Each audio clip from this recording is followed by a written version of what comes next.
네, 올해 들어서 각종 헤지펀드사들의 마진콜 사태가 발생하고 있습니다. 연초 헤지펀드와 로빈후드 간 공매도 전쟁 과정에서 발생한 헤지펀드들의 마진콜에 이어서 이번에는 한국인 빌황이 운영하는 아케고스 캐피털 매니지먼트의 마진콜이 발생함에 따라서 문제가 되고 있는데요. 오늘은 이 사안에 대한 자세한 진단 내용 함께 들어보도록 하겠습니다. 역시나 한국경제신문의 한상준 논설위원 나와 계십니다. 안녕하십니까? 네, 안녕하십니까? 자, 과연 언제 터질까 하면서 월가에서 이미 소문이 났던 이 아케고스 캐피털 매니지먼트가 마진콜 사태로 더욱더 주목을 받고 있습니다. 일전에서도 위원님께서 마진콜 영화를 언급해 주시면서 이러한 사안들, 헤지펀드들의 마진콜 사태에 대해서 설명을 해주신 적이 있었는데 오늘 사태에 대해서도 간단하게 설명해 주시죠. 예, 사실 그 지난주 네. 우리 시간으로 토요일 새벽에 미국 주가가 장 막판에 주가가 올라가는 요인에 대해서 네. 일부에서는 그 저가 매수다 이렇게 이제 얘기를 하시는 분이 많습니다는 저가 매수다. 오늘 같은 경우에는 그러한 그 진단이 맞았더라면 사실 그 C 컨테이너라고 해서 C 쇼크죠. 컨테이너 쇼크에서 수에즈 운하 네. 오늘 제기됐죠. 그래서 수에즈 운하 문제는 이게 언제 빨리 이렇게 해소될 수도 있기 때문에 우리가 방송에서는 테러리스크 같은 경우에는 이렇게 신중하게 방송하는 겁니다. 그래서 어떤 것들은 이걸 2주 이상 걸릴 것이다. 뭐 이거 관련해서 여러 가지 인플레 문제가 얘기했습니다는 전면적으로 제기됐죠. 이런 문제 때문에 방송에서는 다루기가 좀 힘든 과제입니다. 그래서 근데 어찌됐든 C 쇼크 문제가 좀 해소가 됐고요. 내일은 그 4조 달러 규모의 그 언어의 1차 이자 걸려서 바이든오믹스의 핵심에 해당되는 인프라 확충 계획도 발표할 거로 보이고요. 예. 어제도 그 논란이 됐습니다는 SLR 내에서 논의 중 이렇게 시한을 연장하는 이러한 그 호재를 볼 때에는 만약에 그 저가 매수의 진단이 옳았더라면 오늘 주가가 많이 올라갔어야 됩니다. 네. 오늘 수에즈 운하 제기됐죠. 그 다음에 바이든오믹스 나오죠 내일. 그리고 SLR이 시한 연장 논의 이런 것이 사실상 대형 호재거든요. 그렇죠. 대형 호재거든요. 근데 그런 그 저가 매수의 진단이 올랐다면 굉장히 많이 올랐는데도 불구하고 오늘 주가가 혼재세를 특히 공매도라든가 아니면 마진콜의 주 대상에 해당되는 기술주 이렇게 중심이 됐던 나스닥 지수가 많이 이렇게 오히려 떨어지는 모습을 보였다 이렇게 됐습니다. 역시 헤지펀드의 그 마진콜 문제가 많이들 진단이 됐습니다는 네. 이 문제에 역하지 않느냐 생각합니다. 근데 이제 미리 이렇게 점검해 드리면 그때 당시에는 이렇게 관심을 좀 보이지 않으시는 것 같아요. 그러나 연초에 들어서도 그 공매도 이렇게 공매도를 치던 헤지펀드들이 이렇게 주가가 거꾸로 올라감에 따라서 로빈후드들이 이렇게 주가를 끌어올리면서 공매도에 쳤던 이러한 그 주가 하락에 겨냥했던 이러한 헤지펀드들이 대형 마진콜이 발생했거든요. 네. 그래서 이 방송을 통해서는 올해는 그 주가의 그 변동성이 굉장히 심해진 만큼 컬옵션을 하든 그 다음에 공매도를 치든 간에 이게 주가가 거꾸로 갈 때는 이러한 그 마진콜 사태가 비일비재하게 발생할 것이다. 이런 점을 좀 염두에 두시면서 레버리지 투자를 하시는 일종의 레버리지 영끌이라든가 비트 같은 이런 쪽의 그 개인 투자가들도 이것도 이 레버리지 투자자 보니까 조심하십사 하는 것을 좀 말씀드리는데요. 그때에 그 방송했던 정확히 1월 23일인가 방송했을 겁니다. 네. 그때 용어들 그대로 나왔습니다. 올해는 공매도, 투기장, 마진콜, 딜레버리지, 증거금 이런 용어들이 굉장히 쏟아 나올 것이다 하는 얘기를 말씀드렸습니다. 그중에 이렇게 오늘 그렇게 한국계 그 사태 관련해서 케이코스 관련해서 투기장, 마진콜, 딜레버리지, 증거금 이런 용어들이 좀 다시 이렇게 나오고 있죠. 네. 이런 것이 이제 올해 그 장세다 이렇게 됐습니다. 이번 사태가 특히 한국계 헤지펀드 아케코스 캐피탈의 그 이렇게 운영자인 빌 황이라는 사람이 있는데요. 저도 이 빌 황이 얘기가 처음 들었을 때는 이 사람이 누굴까 하는 얘기를 들었습니다. 근데 한국 사람 이름이 이렇게 나왔죠. 그래서 한국 사람 이름이 황성국이다 하는 이름이 나왔는데요. 이름이 나오다 보니까 이 사람은 좀 알 것 같습니다. 제가 1990년대 대우경제연구소에 있으면서 이분이 나중에 이제 말씀드리겠습니다는 국내 증권사에 있었기 때문에 여러 가지로 좀 화제가 됐던 인물입니다. 그래서 나중에 말씀드리겠습니다. 어쨌든 케이코스 캐피탈의 케이코스탈의 그 마진콜이 발생하는 관계로 인해서 자 앞으로는 이런 이 마진콜 사태의 여파적인 측면에서 어떻게 될까? 제2, 제3의 역할 지금 뭐 CS라든가 노무라든가 이런데 네. 제2, 제3의 이렇게 블록들에 의해서 마진 손해 봤던 것을 일부 손실이 얻어도 부족했다는 거 아니겠습니까? 전부 이렇게 블록딜을 하더라도 그래서 이거에 대한 추가 파장 이런 문제가 오늘 주가의 이렇게 미국 증시의 대형 호재에도 불구하고 주가가 안 좋은 모습을 보였었는데요.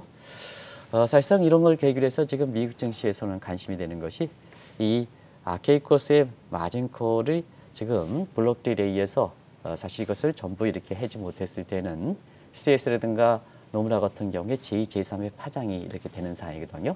특히 이게 한국계이기 때문에 어제 이거 증시에서 이렇게 보면은 한국 증시가 좀 유력에 떨어졌어요. 네. 그런 과정에서 증거금 어디에서 보존하느냐에 따라서 국가별로 주가의 영향이 우려되는 주가의 영향이 되는 거거든요. 그런 측면에서 마진콜이 발생한 헤지 펀드들이 증거금의 부족분 문제를 어디서 보존할 것인가, 한국 사람이니까 한국에서 보존할 것인가 하는 것이 가장 관심이 되는 사안이고요.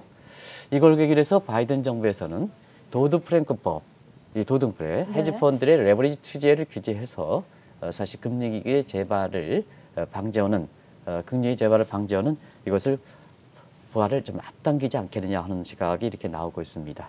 그리고 또 한 가지는 우리가 보통 이제 레버리지 투자 같은 게 기술주들이 좀 많이 이렇게 관심이 될 대상이 될 수밖에 없거든요. 왜냐하면 작년에도 금리 하락에 따라서 실적이라든가 그 다음에 이렇게 이익이라든가 이런 것이 결부되지 않은 상태 주가가 올라가지 않습니까? 그렇기 때문에 아무래도 근거가 약한 상태이기 때문에 이 레버리지 투자의 좋은 대상이 되거든요. 그래서 올해 들어서는 연초부터 작년부터는 3월 중순 이후서부터 주가를 많이 끌어올렸었고요. 네. 그다음에 기술주들은 이제 여름휴가철을 위해 차익 실현을 하고 한국 주식을 좀 많이 사라. 근데 한국 주식은 올해 들어서 좀 스스로 관리할 필요가 있다. 그리고 미국의 경기가 좋고 그다음에 이 공매도라든가 마진콜이라든가 질적으로 지금 미국 증시가 좀 어려워지는 측면이 있기 때문에 미국의 경기와 관련된 경기 민감주를 추천했던 거거든요. 오늘도 아마 3대 지수 한번 보겠습니다. 3대 지수를 이렇게 보면 3대 지수에서 그래도 다우존스 지수는 올랐지 않습니까? 그렇죠. 경기 민감주.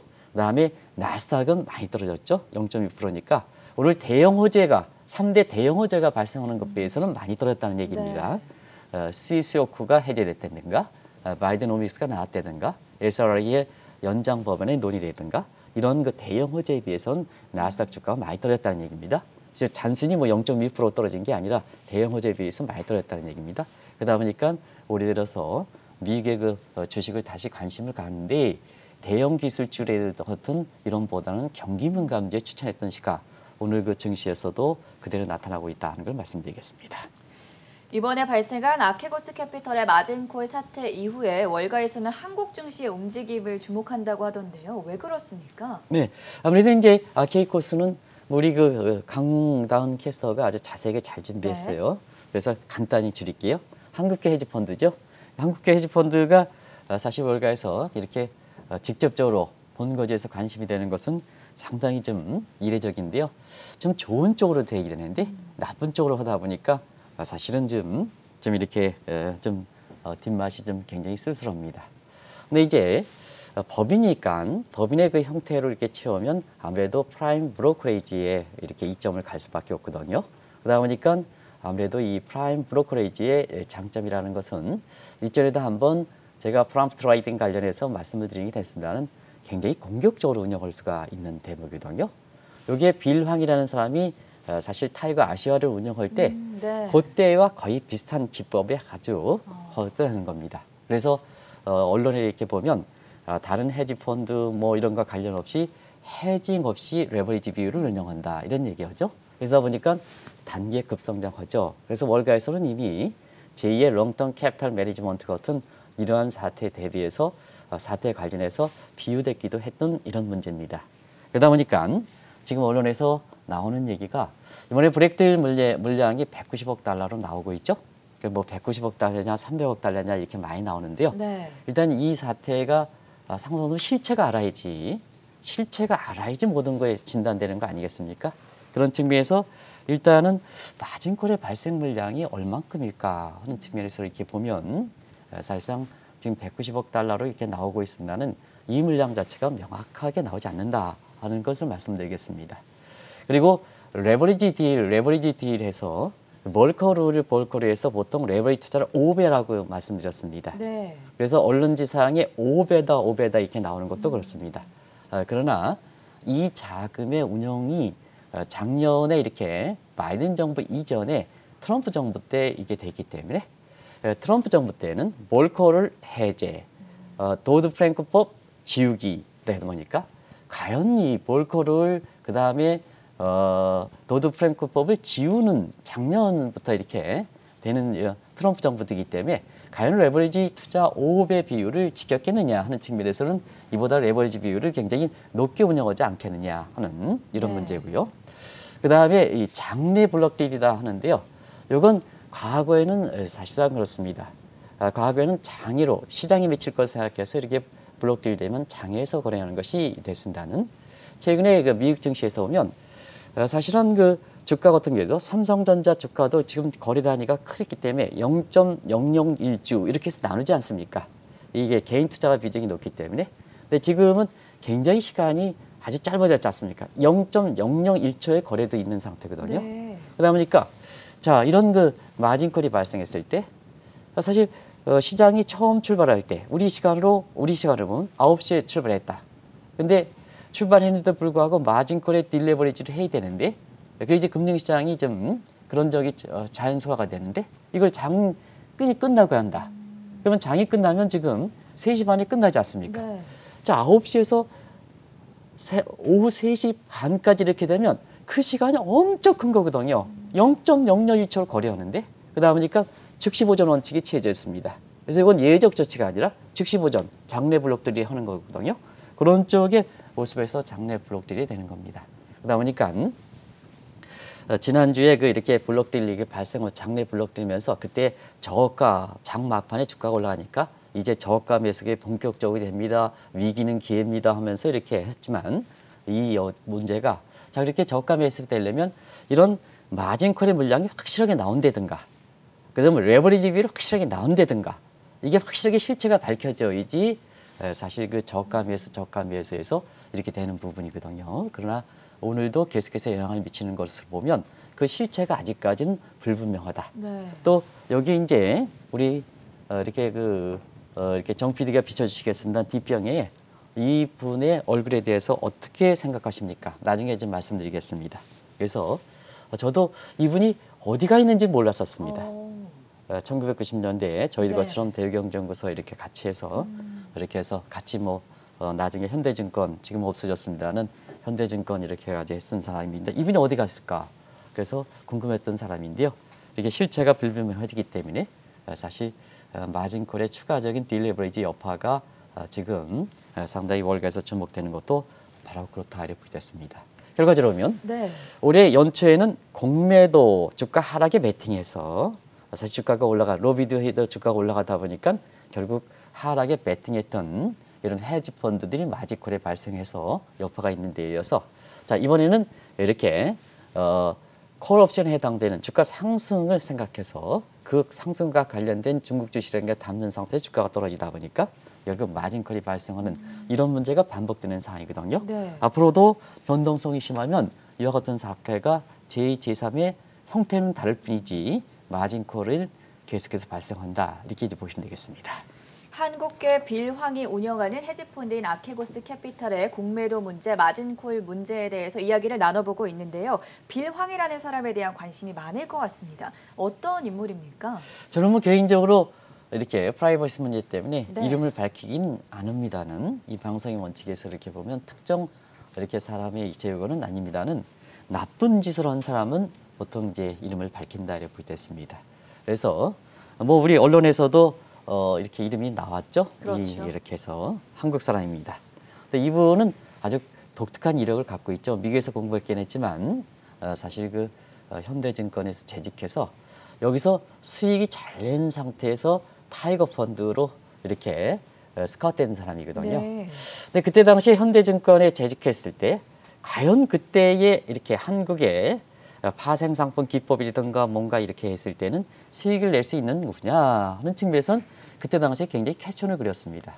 그렇게 사실상 우리가 그때 당시에는 그렇게 아무리 그렇게 능력이 뛰어난다 하더라도 사실상 자 한번 보시겠습니다. 1990년대 초반에 유럽에서 유럽 재정위 타이거 펀드에 의한 조지 소로스에 의한 유럽 이렇게 위기가 발생했었고 네. 그다음에 1994년에 사실 중남미 외채 위기가 발생했고 1990에 아시아 외환 위기가 발생했던 사항이기 때문에 그 기법상에서 보면 한국의 증권 당국에서 보면 이런 레버리지라든가 이런 투자에서 보면 상당 부분 규제를 많이 갔었던 사항이거든요.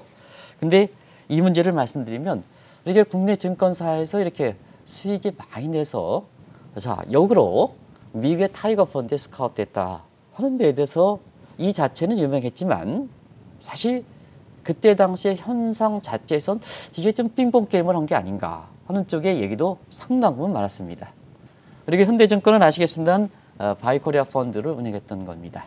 바이코리아 펀드에 대해 실체에 대해서는 나중입니다는 1990년대입니다는 사실 상당 부분은 여기도 거기에 뭐 무슨 L자를 들어가시는 뭐 이렇게 해서 여러 가지로 이렇게 있었던 그 증권사입니다. 그리고 타이거 펀드는 아시겠지만 단기 투자로 단기 레버리지 투자로 유명한 펀드입니다. 아시겠습니다는 조지 소로스가 운영하는 퀀텀 펀드와 함께 네. 단기 레버리지 투자로 유명한 겁니다. 롱숏이라든가 이런 게 나오고 있습니다. 그렇지 않고 단기 레버리지 투자로 유명했던 겁니다. 그렇기 때문에 해증 없이 자 주가가 올라갈 때는 자 증거금 대비해서 투자원금 대비해서 몇 배 이상 쭉 끌어올려서 고수익 내다 보니까 이제 부자들의 자금이 줄차게 들어왔던 겁니다. 우리나라는 실력이 없어서 옵티머스 펀드라든가 뭔가에서 수익이 많이 나는 것처럼 일제 위에 빠져서 밑으로 해가지고 지금 이렇게 부자들의 그 이렇게 자금을 끌어들여서 이제 문제를 발생하고 있습니다는 이 타이거 펀드는 과거에 단기 레버리지 투자로 굉장히 유명했던 사람이고요. 그 이후에 90년대 이후에 엔화라든가 이런 쪽에 롱턴 캐피털 사건 이후에 이 단기 레버리지 투자했던 사람이 실현을 받았던 거거든요. 자, 롱턴 캐피털 매니지먼트를 아시겠지만 이렇게 투자 원금 대비해서 100배까지 끌려올렸던 사람입니다. 그래서 이게 하다 보니까 그때 당시부터 이런 단기 레버리지 투자했던 사람들이 세태기에 접어든 거거든요. 그래서 이 타이거 펀드의 운영자가 아시겠으면 로버트 선이라는 사람이거든요. 네. 이 사람이 이렇게 빌항을 이렇게 스카우트해서 사실상 주축의 타이거 아시아로 이 사람이 나왔던데요. 그 위에 굉장히 내부자 거래라든가 수익에 내부자 거래 월가에서 블랙리스트로 걸렸던 사람이거든요. 네. 월가에서 블랙리스트로 걸렸던 사람인데요. 자 그동안 이분이 그렇게 이렇게 활동하면서 이분이라 그러면 안 되겠죠. 자 이 사람이 이렇게 활동하면서 자 언제 이게 빌랑이 운영하는 타이거 아시아 펀드라든가 이런 게 언제 터질까 하는 것이 작년 7월에 사실은 일론 머스크와 공매도 관련해서 실현을 겪었죠. 이때에도 마지건 사태가 발생해서 우리가 그때 한번 말씀드렸었던 사항이고요. 손정희도 콜옵션과 관련해서 그렇죠. 지금은 여러 가지 이렇게 마진콜이 걸려서 이때부터도 이게 언제 터지냐 이렇게 얘기했던 사항이거든요. 그래서 이번에 이렇게 골마서 터지게 했던 배경이다 하는 걸 말씀드리겠습니다.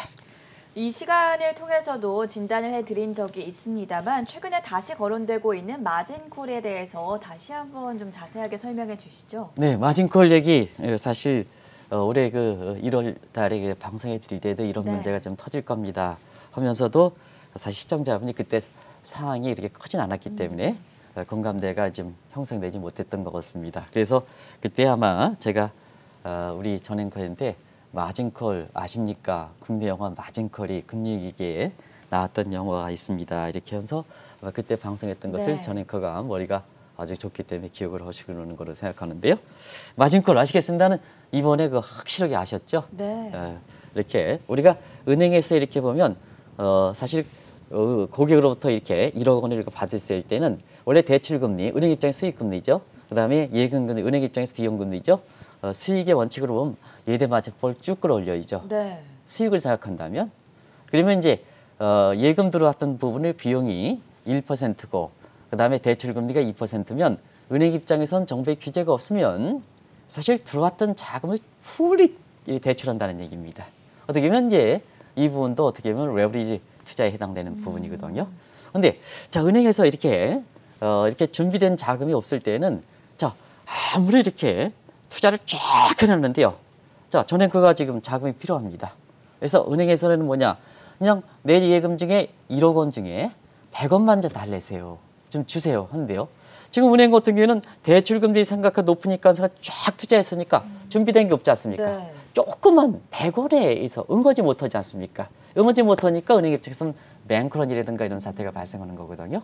똑같은 그와 같은 사태다 이렇게 됐습니다. 네. 그래서 고객으로부터 받던 자금 같은 경우에는 사실상 자 투자 원칙으로 보면 특히 비례항이 운영하는 단기 레버리지 투자 같은 경우에는 자 규제만 없으면 자 주가가 상승할 때 fully 땡겨서 올려버리죠.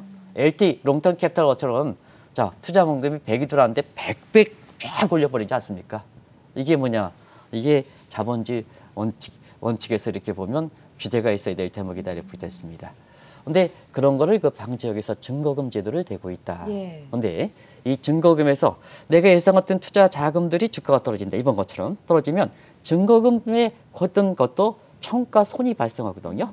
평가손이 발생하니까 자 법적으로 증거금을 유지하는데 증거금 부족 사태가 발생하는 거죠. 그래서 마진, 자 최후의 콜, 마지막 시장을 안정하기 위해서 마질 가장자리, 최후의 가장자리, 콜 사인 이걸 지켜라는 얘기입니다. 그래서 마진컬이거든요. 그래서 마진컬 사태다 이렇게 됐습니다. 결과적으로 이런 마진컬은 시장의 안정을 위해서 반드시 응해야 된다. 응하는 게 뭐냐? 나중에 설명해서 딜레버리다 이렇게 됐습니다. 그래서 지금 제2, 제3의 노멀이라든가 CS라든가 이런 측면에서 이번에 블록들에서 완전히 손실을 보전해주지 못하니까 네. 그건 또 어떻게 올 것이냐? CS라든가 뭔가 이런 노멀은 어떻게 올 것이냐? 거기도 손실 보전을 위해서 다시 한번 이렇게 기존에 투자했던 자산을 팔 경우는 또 여파가 예상되는 거거든요. 그런 과정에서 제2, 제3의 여파가 된다 이렇게 됐습니다. 그런 과정에서 이렇게 되는데요. 자, 이런 사태는 주식과 관련돼서 사태가 발생했던 것이 주목되는 겁니다. 주식과 관련돼서. 그래서 뭐냐? 그동안 이 마진컬은 자 2016년 2월 달에 유가가 20달러대로 아주 폭락했을 때 예. 그때 한번 기억나실지 모르겠습니다는 2014년 상반기 국제유가가 100달러였습니다. 각종 유가 관련해서는 DLS 상품이라든가 이런 예. 쪽의 상품들이 나왔거든요.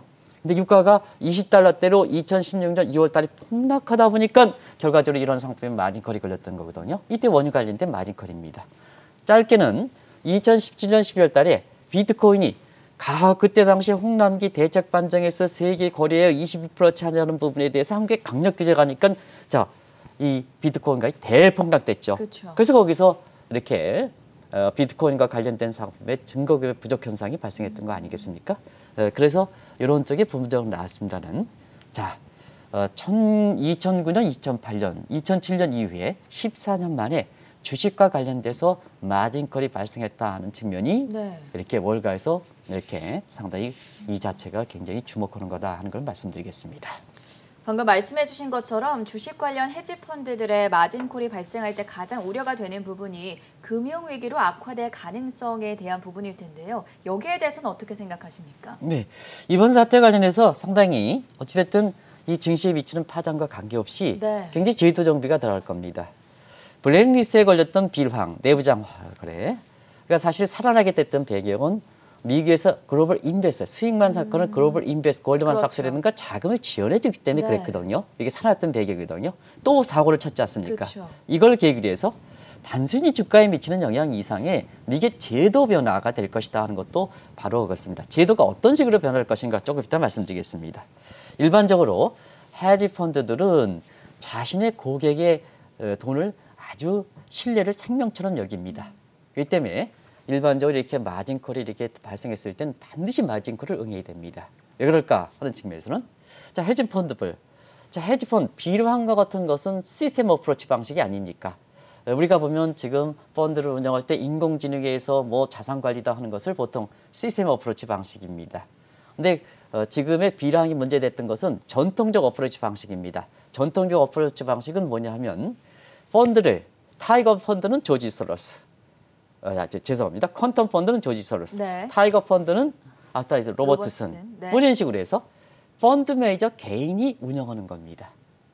개인이 운영합니다. 이 사람들이 내가 높은 연봉을 받고 시장에서 이렇게 퇴출되지 않을 때는 이 마진콜은 어찌됐든 손실 보더라도 응할 수밖에 없습니다. 왜냐? 고객과의 신뢰가 생명이기 때문에. 그런 측면에서 자 매니저들은 어떠냐? 3대 원칙을 준수해야 됩니다. 일단은 투자이익의 수익을 극대화. 한번 이 비랑이 운영했던 이렇게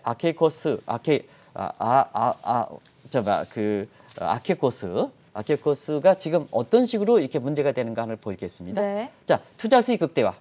투자 수익 극대화하기 위해서 레버리지 투자를 했던 거죠. 근데 자, 그러면서 비용을 최소화해야 됩니다. 그래야지 고객에게 안길 수 있는 수익이 극대화되지 않습니까? 그리고 위험에 대해서 민감화 원칙을 취해야 됩니다. 근데 이 원칙을 벗어났을 때는 사실 마진콜 당하면서 시장에 퇴출할 수 있는 가능성이 있는 거죠. 그래서 이러한 세 가지 원칙을 지킨다 이렇게 됐습니다. 이 원칙을 지키지 못하고 투자 실적을 내지 못할 때는 결과적으로 마진콜이 당해서 이 마진콜이 응하지 못할 때는 시장에 퇴출당하고 이번에 네. 아마 이번 사태를 계기해서 황성국은 아마 영원히 퇴출될 수도 있습니다. 이번에 계기로 해서. 자, 그리고 마진콜이 발생했을 땐 반드시 증거금 보조건은 딜레버리지와 연결돼야 됩니다. 그래서 딜레버리지에 대해서도 한번 말씀드리겠습니다. 네, 방금 디레버리지라는 용어를 말씀하셨는데요. 마진콜과 함께 항상 거론되는 용어죠. 디레버리지가 무엇인지 이 부분도 살펴주시죠. 근데 증거금이 부족했을 때 응해야죠. 응해야죠. 그다음 보니까 뭐냐? 이렇게 이번에 장내 시장에서 블록딜로 이렇게 해가지고 결국 자 지금 문제가 발생했으니까 네. 이게 언제 터질까 이렇게 작년부터 얘기됐던 사항이거든요. 이미 금이 갖고 있다는 얘기, 이 자산은 네. 금이 갖고 있다는 얘기입니다. 그다음 보니까 뭐냐? 작년처럼 주가가 올라가면 주겠습니다는.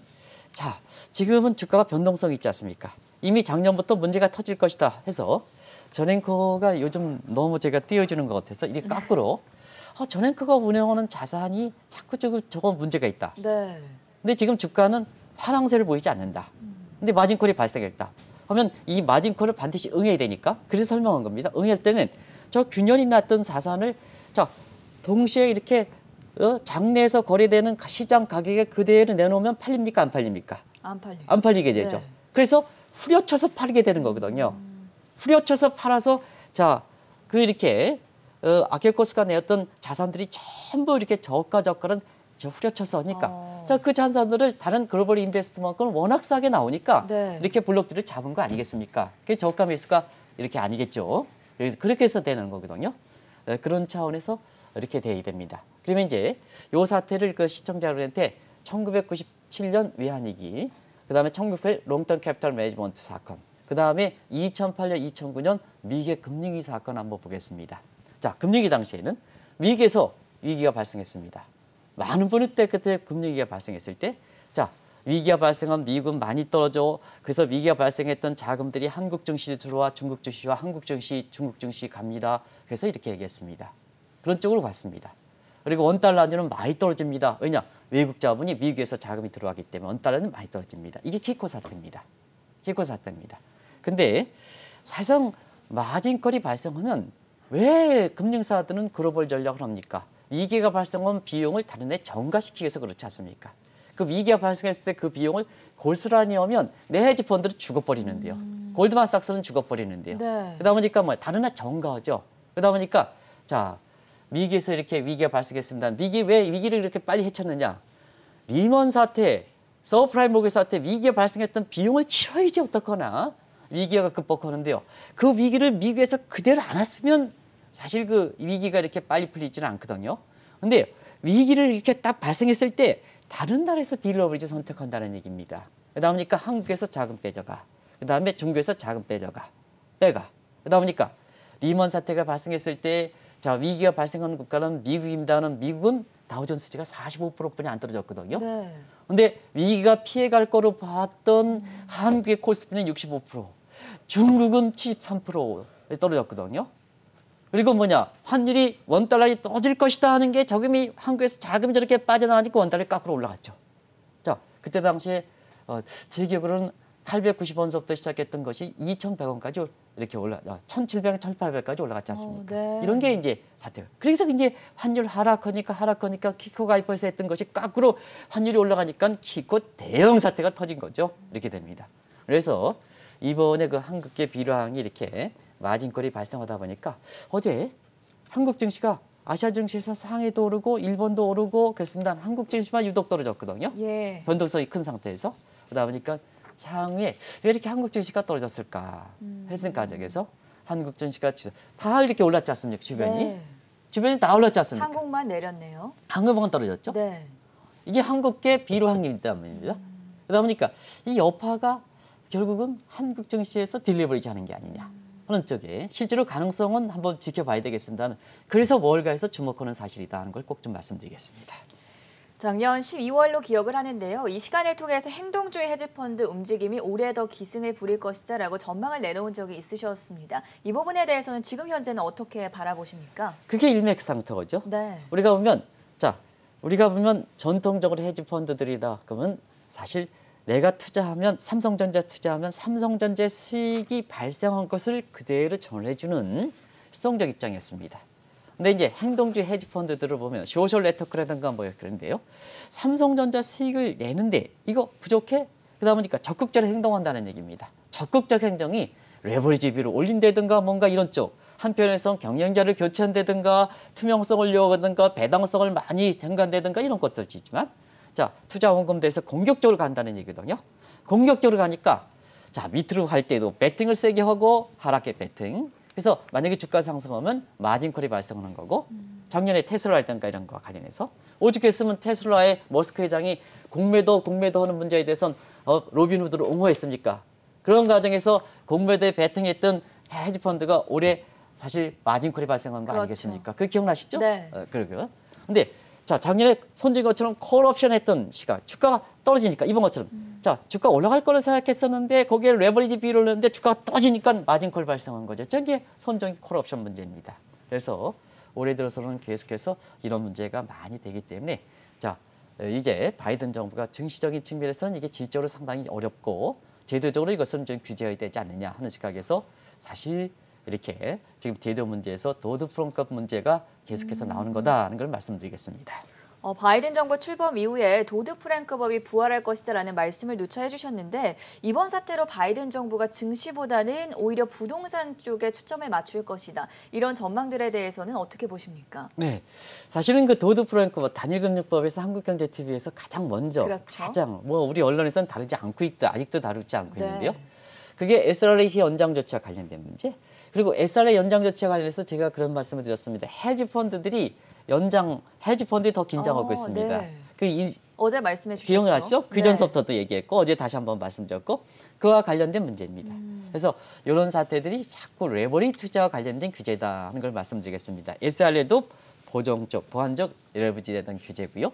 은행 부분에 대해서 그다음에 헤지펀드에 대해서는 이번에 이렇게 레버리지에 대한 네. 규제 이런 데니까 이게 자꾸 문제가 된다는 얘기입니다. 자꾸 증시에서 문제가 된다는 얘기입니다.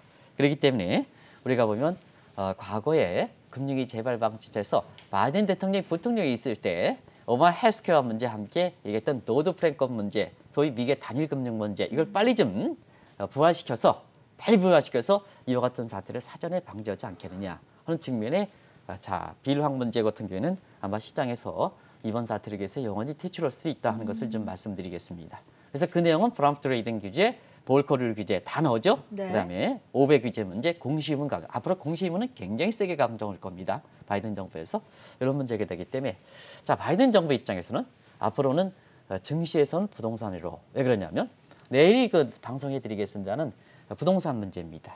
부동산 문제 왜 그럴까 하는 측면에서는 이게 증시가 저렇게 하는 증시는 월가지 않습니까? 월가는 공화당에 해당되는 분야거든요. 그죠? 네. 그래서 법인세 인상, 소득세 인상, 자본세세 인상 전부 월가에 이렇게 비호적이지 않습니까? 근데 이제 지금 바이든은 인프라 확충 계획이란 말이에요. 그러면 이제 왜 그러냐 하면 경기 부양 차원에서 보면 같은 돈을 뿌리더라도 주가가 올라가야 대한 리스펙트, 경기 부양 효과는 부동산이 올라간 집값이 올라가야 되는 부동산 효과보다 훨씬 작습니다. 내일 전직 앨런 그린스펀이 웰스펙트 자산 효과에 대한 계수를 제가 가지고 말씀드리겠습니다. 네. 그래서 똑같은 돈을 뿌리더라도 주가가 올라가기 위한 경기 부양 효과보다 이렇게 부동산 집값이 올라가 있다는 경기 부양가가 크다. 이건 프리드만이라든가 이런 항상소득까지 가지고 제가 설명드리겠습니다.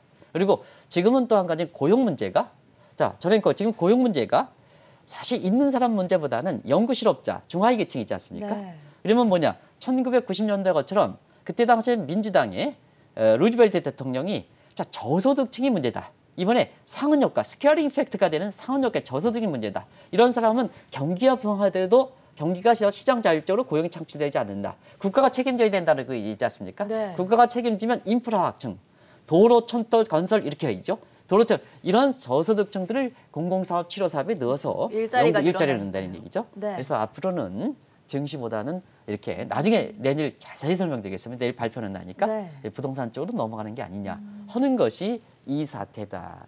이렇게 블록딜이 끝났으니까 저가 매수한다, 주가가 올라간다 이런 식으로 해서 오늘 컨테이너 쇼크가 끝나고 바이든 오비스 규모가 대대적으로 내일 발표하고 그다음에 SR 같은 연장 논의, 시한 연장 논의 같은 대형 어제가 된데도 불구하고 왜 이렇게 주가가 올라가지 않았을까 하는 이 측면에서 한번 곰곰이 생각해 보시고 그 3대 악재에 비해서 나스닥 지수가 하락폭이 비록 0.6% 떨어졌지만 호재에 비해서는 굉장히 많이 떨어진 거다 하는 것을 말씀드리겠습니다. 네. 그런 걸 좀 염두에 두실 필요가 있다는 걸 말씀드리겠습니다.